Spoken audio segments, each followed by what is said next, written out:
Bonsoir à tous et merci de nous rejoindre dans l'info continue ce vendredi 31 octobre 2025. La situation se complexifie pour le parti de l'opposition, les démocrates. 6 députés de cette formation politique ont décidé de se retirer du groupe parlementaire LD. Ils ont acté les choses ce vendredi à la faveur de l'ouverture de la deuxième session ordinaire du Parlement au titre de l'année en cours. Chantal Adjovi, Denise Roumenou, Constant Naroum, Léonsou Dorego, Joël Godonou et Michel Sodjinou ont déposé le tablier et n'entendent plus suivre à la lettre la ligne directrice de leur parti originel. L'ambiance est très confuse en ce moment au sein du parti de Boni Yayi, dont plusieurs militants et autres responsables du parti se sont véritablement chamaillés aujourd'hui au niveau de la Sénat dans le cadre des dossiers complémentaires à fournir pour les élections communale. Eh bien, on commente l'actualité du parti Les Démocrates en lien avec cette vague de démission du groupe parlementaire de ces députés. Nous sommes avec Gracia Makoko. Gracia Makoko, bonsoir. Bonsoir, monsieur Ali Para. Vous êtes juriste et écrivain. Merci pour votre disponibilité. Vous êtes en face d'un analyste politique. Juste à Capo, bonsoir. Bonsoir Wahab et bonsoir à nos très chers amis téléspectateurs de Canal 3. À votre disponibilité, merci beaucoup également à vous. Gracia Makoko, vous suivez l'actualité au niveau du Parlement. On a noté à l'ouverture de cette session ordinaire de l'Assemblée nationale, n'est-ce pas, que les députés du parti, les démocrates, ont décidé de se retirer, en quelque sorte, une démission à proprement parler. Ils sont 6. Quelle lecture faites-vous, je dirais, de cette actualité? Non, il faut dire que le passé honteux est en train de regagner le présent. C'est ça. Parce que vous vous souvenez très bien que lorsque le président Patrice Talon a cédé à la magistrature suprême la réforme du système partisan et qu'il a engagé, l'une des raisons explicatives de cette réforme, c'est bien entendu réduire ce qu'on appelle la transhumance politique.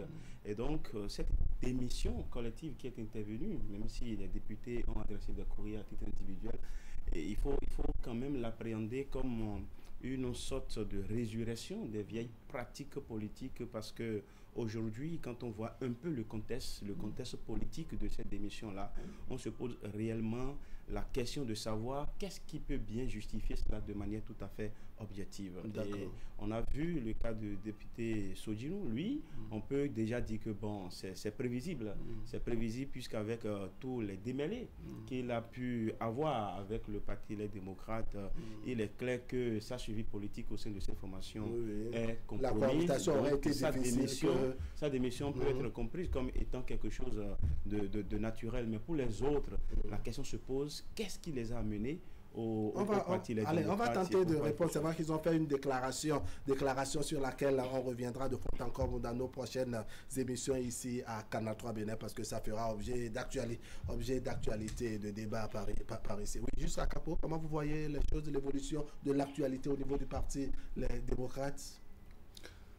Alors, par rapport à la situation, je suis totalement en phase par rapport à ce qu'exprimait tout à l'heure Gracia Makoko. Je trouve quand même que c'est une situation par rapport à laquelle on ne peut pas être satisfait, on ne peut pas être heureux d'être en train d'observer ce genre de situation dans le contexte politique actuel, parce qu'on a déjà pris des dispositions, on a pris des mesures pour éviter que ces genres de situations reviennent, parce qu'on a déjà eu à observer ces genres de démissions au sein des partis lorsqu'il y a une toute petite difficulté ou lorsqu'il y a une situation par rapport à laquelle on ne se trouve pas nécessairement ou totalement en phase, on décide de claquer la porte derrière, soit en quittant un parti politique. Donc je pense pour ma part que c'est quand même une situation qui montre quand même que nous avons encore du chemin à faire. Nous avons du chemin à faire pour ce qui est du maintien de la cohésion au sein des partis politiques. Et si nous devons faire l'analyse par rapport à ce qu'il y a eu lieu, il existe certaines variables dont on doit tenir compte dans notre analyse. Le premier élément, c'est que si nous devons d'abord prendre le cas de l'honorable Sodjinou comme étant un aspect isolé. Son nom revient plusieurs fois. Oui, c'est ça. Parce que nous avons déjà nous avons eu vent ou nous avons eu connaissance de cette nébuleuse affaire de parrainage qu'il y a eu cette dernière semaine. Donc déjà, par rapport à sa situation, comme le disait déjà tout à l'heure Gracien, sa situation est prévisible parce qu'il ne peut pas se désolidariser des actions du parti et à un moment donné revenir au sein de ce même parti. La cohabitation va lui être difficile au sein du même parti. Alors, et donc, pour ce qui concerne les autres députés, c'est vrai qu'ils ont donné des raisons, mais ces raisons-là, pour ma part, ne sont pas totalement claires. Ah bon? Vous n'avez pas tout compris. Oui, Gracien Makoko, on sait que dans le fonctionnement de l'Assemblée nationale, en tout cas de la 9e mandature en cours, législature en cours, on a le groupe parlementaire Union progressiste, le Renouveau, le groupe parlementaire Bloc républicain et donc le groupe parlementaire LD du Parti Les Démocrates. Maintenant qu'on a ces 6 démissionnaires, n'est-ce pas? Ça fait qu'ils sont non inscrits, si on veut utiliser la terminologie des députés à l'Assemblée nationale. De votre compréhension des choses, qu'est-ce que cela signifie exactement? Vous savez, quand on se souvient un peu des années 2008 ou aussi des années 2011-2012, vous avez vu que lorsque le Parlement béninois a connu de profondes mutations, il y a une sorte de reconfiguration politique au sein de l'hémicycle. On se rappelle de ce fameux parti G13 Baobab qui a enregistré quelques députés démissionnaires des forces Cori pour un Bénin émergent.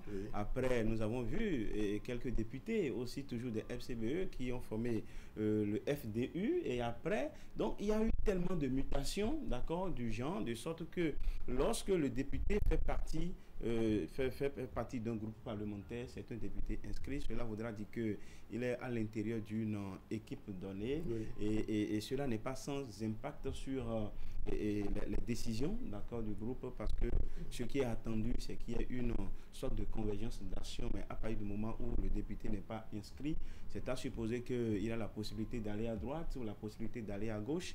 Et cette démission que nous avons enregistrée aujourd'hui n'est pas ou ne va pas être sans impact sur la prochaine révision de la Constitution, parce que ça risque de permettre à la majorité présidentielle, la majorité parlementaire, d'accord, acquise à la cause du gouvernement qui est là, de procéder moins difficilement à la révision de la Constitution. Parce que ça vient amoindrir les forces, on doit dire, de l'opposition. Ils étaient 28, moins 6, ça pose problème. Ils peuvent ne pas aller systématiquement à la ligne directrice. Ça risque de conforter, puisque ceux-là, si on suppose qu'ils sont non inscrits, c'est qu'ils peuvent vraiment donner leur caution à cette proposition, d'accord, de loi de révision constitutionnelle.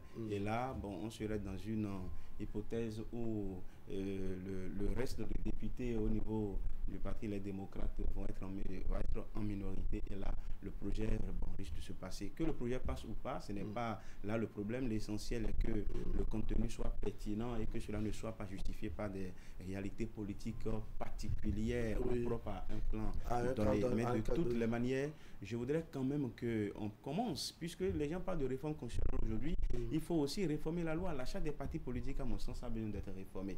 Quand vous lisez un peu ce texte-là et le contenu de cette loi-là, vous voyez un législateur qui ne s'intéresse pas trop à la question d'idéologie politique. D'accord, on va revenir sur cet aspect qui est très intéressant, n'est-ce pas? Le travail à faire au niveau de la charte des partis politiques, s'il faut saisir l'occasion et évaluer, pour ne pas dire évacuer tout cela à travers les révisions annoncées. Alors, juste à Capo, il y a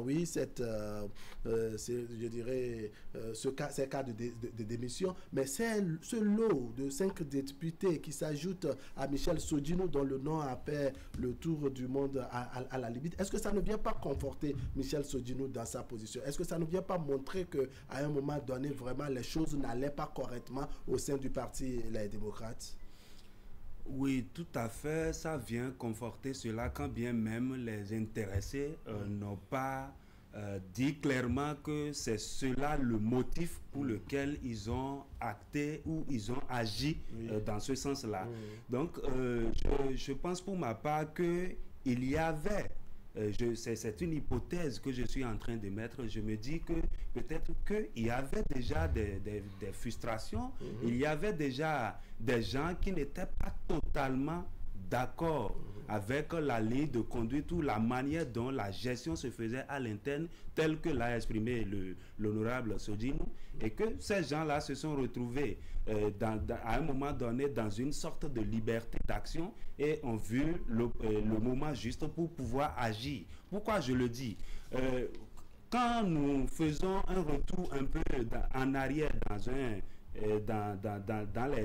dans les toutes dernières semaines que nous avons vécues jusqu'à maintenant, nous avons d'abord remarqué la situation qu'il y a eu par rapport au parrainage et tout ça, et qui a fait en sorte que le parti n'ait pas pu avoir finalement son duo inscrit pour pouvoir compétir. Et par la suite, on remarque que celui qui était choisi pour porter les couleurs du parti à l'élection présidentielle a décidé lui-même de se retirer pour des raisons de convenance personnelle, et aussi parce qu'il a exprimé le fait qu'il voudrait s'occuper mieux de sa famille, s'occuper de son travail et tout ça. Donc, et par la suite, on remarque que le président du parti décide aussi de se retirer du parti pour mieux s'occuper de sa santé. Donc, si on observe ces aspects-là, ça veut dire que le champ est complètement libre pour ces députés-là d'agir à un moment donné. Donc, ils ont juste attendu l'occasion. C'est ce que je pense. Je pense qu'ils ont attendu l'occasion et ils ont décidé le retrait du président du parti pour raison de santé, raison du retrait de la tête. Et ce sont des éléments qui ont fragilisé la cohésion au sein du parti. Et ça a fait que les gens qui avaient peut-être déjà l'intention de faire savoir ce qui n'allait pas et tout ça, qui n'ont pas peut-être eu l'occasion ou qui en ont peut-être parlé, parce que je ne fais pas partie, je ne suis pas dans le parti, qui en ont peut-être parlé et qui n'ont pas été peut-être entendus, ont décidé de sortir du parti. D'accord. Alors, Gracia Makoko, vous lisez, je dirais, les choses de petit à petit. Est-ce que vous ne pensez pas que le retrait, pour ne pas dire cette démission des députés après Sodjinou, dont on comprend un peu les raisons, est-ce que vous ne pensez pas que ça vient conforter ceux qui disent qu'il y avait malaise au sein du parti? Sinon, comment comprendre qu'on a des députés qui, au moins, ont déposé leur parrainage pour que le duo puisse compétir, et que au lendemain, je dirais, de cette difficulté du parti, on vient démissionner. Et on s'ajoute sur la liste de Michel Sodjinou. Non, vous savez, au vu et au su des différents développements qui ont été effectués, c'est-à-dire, il se dégage que probablement le président du parti, les démocrates, fait de ce parti une gestion ethno-régionaliste.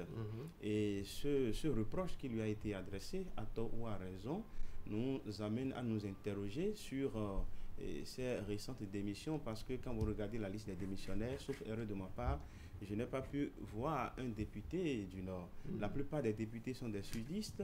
Et est-ce que les frustrés au sein du parti des démocrates ne sont que des sudistes? Maintenant, si c'est le cas, est-ce que cela vient conforter que effectivement le président de ce parti-là faisait une gestion basée sur une gestion discriminatoire, d'accord, au niveau de ce parti-là? C'est une idée, c'est une possibilité, d'accord, et lorsque on retient cela, on peut dire que effectivement ce sont des frustrés qui ont attendu peut-être la bonne occasion ou la mauvaise occasion, mais de toutes les manières, ce que je peux dire que c'est cette volonté de ces parlementaires de parti, d'accord, se justifie forcément politiquement, parce que ce sont des acteurs politiques qui se retrouvent au carrefour des chemins, et il appartient à chacun d'entre eux de se décider pour survivre. Oui, on se demande pourquoi ils n'ont pas eu ce même courage au même moment que Michel Sodjinou pour agir.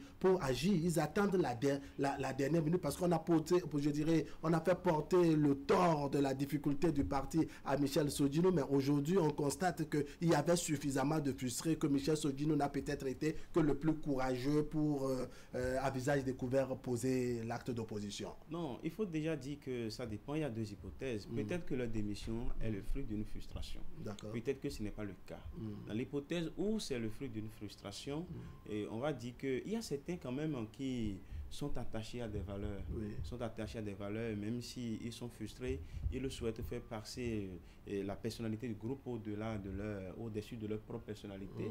Et donc, cela peut être justifié par cela. Donc, ce que vous avez vu, on a vu par rapport à l'honorable Sodjinou, dans l'opinion, tout le monde n'a pas apprécié ça. Tout le monde n'a pas apprécié ça. Moi, à titre personnel, je n'ai jamais été d'accord avec cette manière de faire, d'être à l'intérieur d'un groupe et après, on disparaît, d'accord. Même si, d'accord, on était lésé au sein du groupe, moi j'estime, et je le redis encore, il faut affronter les choses. Il faut affronter les choses, il faut attendre pour corriger, parce que les gens on ne va pas à un parti politique, parce qu'on est là pour sauver ses humeurs, on est là pour sauvegarder sa personnalité, d'accord. Si l'objectif pour qu'il nous amène au sein d'une formation politique est un objectif bien pensé, si on voit que c'est vraiment réaliste et que cela est important, vraiment, je pense que les personnes doivent pouvoir s'effacer pour laisser quand même l'ensemble de suivre. Donc ça, c'est une position que moi j'ai à titre personnel qui ne me permet pas d'accueillir les bras ouverts cette manière pour l'honorable Sodjinou de faire dissension. Maintenant, pour la suite, je crois que la débandade qui a été expliquée par mon co-débatteur, le fait que le candidat désigné au niveau du duo, le titulaire du duo puisse se retirer, et après ça, le président Boniaï, effectivement, qui se retire, d'accord, pour raison de santé. Sodjinou aussi se retire, les autres se retirent. Tout cela peut justifier simplement que, bon, au niveau du parti, il n'y a plus rien. Il n'y a plus rien. Et puisqu'il n'y a plus rien, probablement, il faudrait que chacun puisse essayer de sauver sa tête. Donc, mais s'il n'y a plus rien, on se demande qu'est-ce qu'il reste concrètement du parti Les Démocrates. Quand le président du parti, n'est-ce pas, pour des raisons de santé, se retire, quand la tête du duo pour convenance personnelle, et des raisons expliquées par sa personne, n'est-ce pas, se retire, quand Michel Sodjinou se retire, quand d'autres députés également du parti se retirent, quand on est en train de se chamailler, n'est-ce pas, avec des coups de poing, il faut dire les choses ainsi, au niveau de la Sénat pour compléter la liste, en tout cas les documents nécessaires pour participer aux élections communales. On se demande concrètement comment se porte ce parti et qu'est-ce qu'il en reste dedans. Alors, avant d'en venir à ce niveau-là, je voudrais préciser quelque chose. Vous savez, généralement, les gens entrent dans une lutte politique par plusieurs portes. La première porte, c'est celle de la conviction personnelle que l'on a.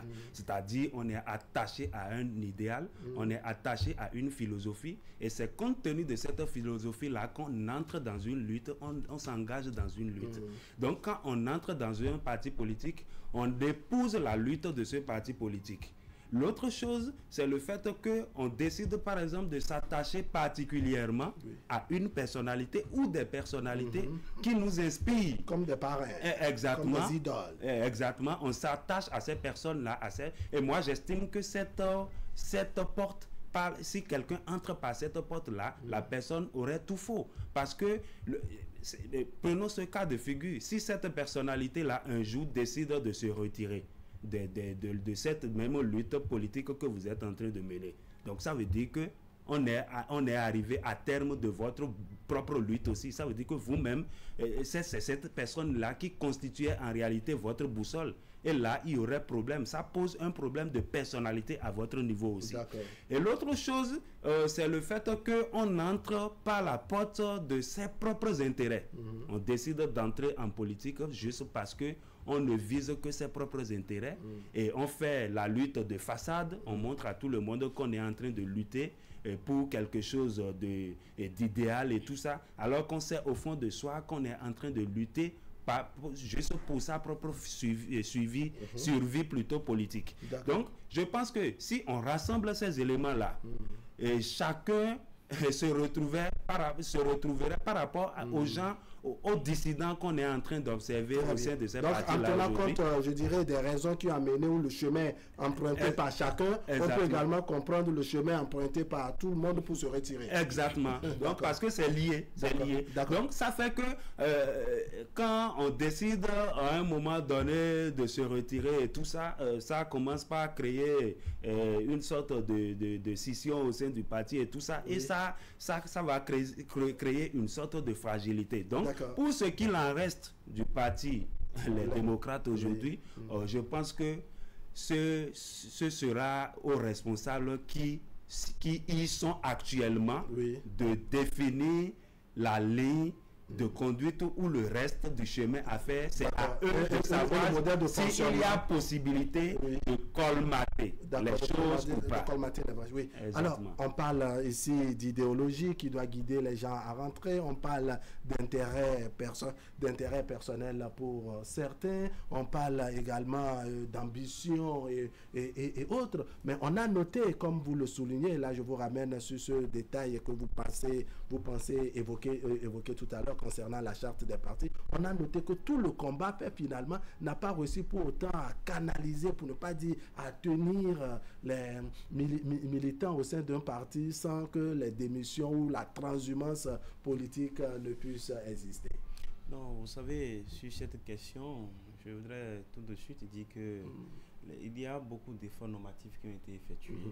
C'est vrai que ces genres de situations nous amènent à nous rendre compte qu'il y a encore des choses à améliorer. Des efforts normatifs, mais malgré ça, la transhumance à la peau dure. Puisque justement, on ne lit l'homme que par sa volonté. Quand vous prenez un peu des chefs d'État dans des États, bon, maintenant, prenons même le cas du Bénin, il y a eu des présidents de la République, le président Soglo a perdu les élections, et il a rendu le tablier, une cour qu'il a contribué à installer, a dit qu'il n'a pas gagné les élections, il n'a pas fait de bruit, mais on a vu qu'il y a d'autres États autour de nous, en Afrique ici, où le président ne souhaite pas entendre d'avoir des résultats quand même qui sont en sa défaveur. Donc c'est aussi une question d'éducation, d'accord, au niveau des acteurs, et il va falloir quand même cultiver. Si nous voulons vraiment construire un État civilisé, un État digne, il y a un sacrifice à faire au niveau de chacun des acteurs, parce que ce que nous sommes en train de voir, si on ne change pas les humains,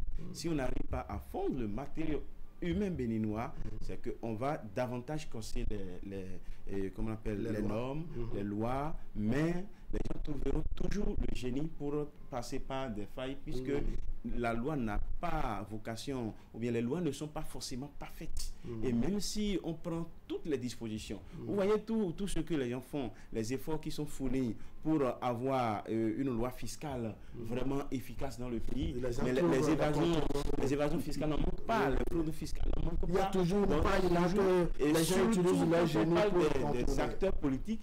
C'est des gens généralement qui sont très intelligents. D'accord, un homme politique n'est pas...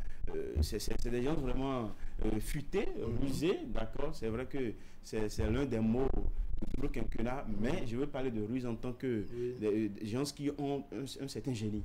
De sorte que si vous ne faites pas attention, et encore l'autre élément, c'est que c'est le politique qui met le droit en place. C'est le politique qui met le droit en place. Donc, quand vous ne trouvez pas ça normal, c'est ça? Non, on ne peut pas faire autrement. On ne peut pas faire autrement parce que le droit ne peut pas descendre du ciel. Il faut des instances, d'accord, institutionnalisées, organisées, d'accord, pour secréter la règle de droit. Mais ce qu'on va dire, c'est qu'au-delà de ce qu'il y a à revoir au plan normatif, il va falloir quand même que nous puissions aller à une sorte de conscience patriotique, ce que René Descartes appelait la vertu politique, pour quand même que lorsque les gens se voient que là où on va, ce n'est pas bien pour le pays, ce n'est pas bon pour l'image, ce n'est pas bon pour les us et coutumes, ce n'est pas bon pour les valeurs partagées au sein de la société, on puisse quand même s'abstenir pour quand même éviter que tous les efforts qu'on a fait soient de vains efforts. D'accord. Alors pour les 6 députés, n'est-ce pas, qui font l'actualité en ce moment au niveau du parti, les démocrates, ce sont des gens, n'est-ce pas, qui ont estimé, qui sont des opposants et qui donc opposés au régime actuel, qui sont les rivaux, s'il faut dire les choses ainsi, des partis qui soutiennent la gouvernance actuelle. Aujourd'hui, ils démissionnent. On se pose la question de savoir quelle est leur prochaine destination, parce qu'après tout, ce sont des acteurs politiques, ils vont chercher à se loger quelque part. Ils ne vont pas demeurer éternellement des non-inscrits à l'Assemblée, encore qu'on a affaire à un Parlement qui est finissant pour bientôt. Alors, quand bien même on ne voudrait pas leur prêter tout de suite des intentions, je pense que si on fait une lecture de ce qu'on a en face de nous, on peut dire que dans les prochains jours, on saura clairement là où ils veulent aller. On saura clairement. Il suffit de faire preuve de patience. Voilà, c'est ce à quoi je suis en train de nous inviter. Mais tout de suite, si on doit s'atteler à ce que nous voyons tout de suite là, les éléments que nous avons en face de nous, quand nous prenons notre actuelle Assemblée nationale, tel que le Parlement fonctionne actuellement, nous avons deux partis. Nous avons deux partis de la mouvance, et nous avons un parti de l'opposition. Oui. Alors, les députés ont quitté la barque de l'opposition et se retrouvent maintenant au milieu. Oui. Donc, la question qui se pose, c'est de savoir s'ils vont continuer à être, ils vont décider ils vont continuer à être des opposants, en aparté, si je peux le dire ainsi, des opposants en aparté, c'est-à-dire des gens qui vont continuer à agir, mais qui sont sortis de leur groupe parlementaire parce qu'ils veulent s'exprimer librement. D'accord. Ou bien l'autre cas de figure qui s'offrirait à eux, c'est le fait qu'ils décident de se rallier à la mouvance présidentielle. Ou bien ils voudraient continuer, décider d'être des centristes. Alors je vais m'adresser à un juriste pour une question quelque peu, je dirais, technique. Est-ce que la démission du groupe parlementaire de Michel Sodino et compagnie, ça fait des gens qui ont systématiquement démissionné du parti Les Démocrates? Ça, c'est une question très intéressante. C'est une question très intéressante parce qu'ils sont membres de parti avant, je dirais, d'être élus au niveau de l'Assemblée nationale. Donc, c'est leur séjour, leur cohabitation au sein de l'Assemblée nationale, c'est de là, en quelque sorte, qu'ils se retirent. Ça ne veut pas... Est-ce que ça veut dire systématiquement qu'ils se retirent de leur formation politique? Non, il faut dire que ce n'est pas automatique. Quelqu'un peut être à l'hémicycle et quitter un groupe parlementaire pour une raison donnée, d'accord, mais continue pas être membre du parti politique. Maintenant, il faut aller au niveau des motivations, d'accord, fournies par ces démissionnaires-là, pour voir juste où va leur dissension. On a vu le cas du député Kandida Zanaï dans ce pays, qui est resté député FCBE à partir de 2011, mais au Parlement critiquait le gouvernement en place, d'accord, il n'était pratiquement pas dans l'équipe, n'était pas quand même solidaire des décisions qui se prenaient au niveau des différents groupes parlementaires relevant de la majorité parlementaire, donc et favorable au président Boni Yayi, mais il n'a pas quitté le parti. Donc ça, c'est un cas d'école pour nous dire que la démission d'un groupe parlementaire ne signifie pas automatiquement la démission de son parti. Maintenant, il va falloir pour nous d'aller creuser, d'accord, au niveau des raisons fournies par ces six démissionnaires ou chacun d'entre eux pour voir ce qu'ils souhaitent réellement. Est-ce qu'ils veulent aller au-delà d'une démission, ou bien est-ce que c'est une sorte de mise en demeure pour demander à ce que certaines choses soient corrigées afin qu'ils ne viennent. Maintenant, de toutes les manières, quand on observe un peu la manière dont les choses évoluent, on se dit que... La démission peut être rejetée, non, peut ne pas être acceptée. Non. Au niveau du parti, au niveau du parti, bon, il y a des mécanismes, ça dépend des choses là. Il faut rappeler qu'un parti politique est avant tout une association.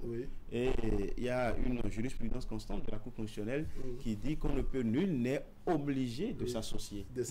Donc à partir de cet instant-là, les refus de démission de quelqu'un, ça va être un peu problématique au regard du droit. Mais de toutes les manières, c'est pas une démission sans conséquence. Peut-être que c'est trop bien calculé et il suffira d'attendre, comme l'a dit mon co-débatteur, pour voir peut-être la vraie économie. Allez, on va faire preuve de patience. Gracias Makoko, merci beaucoup. Juste à Capo, je sens que vous voulez réagir, mais bon, on a l'impératif du temps. Merci pour votre disponibilité. On va se donner rendez-vous demain à 10h. Nous serons en direct dans l'émission Le Miroir de la Société. On parle de la cohabitation entre belle-mère, n'est-ce pas, et ses beaux enfants, pour ne pas dire ça, je dirais, sur le foyer de sa fille, parce que maman est veuve, elle décide de rejoindre sa fille dans son foyer. Est-ce normal? C'est le sujet que nous mettons en débat demain samedi à 10h dans Le Miroir de la Société. Nous sommes en direct et on attend nombreux vos participations. Merci beaucoup. Portez-vous bien.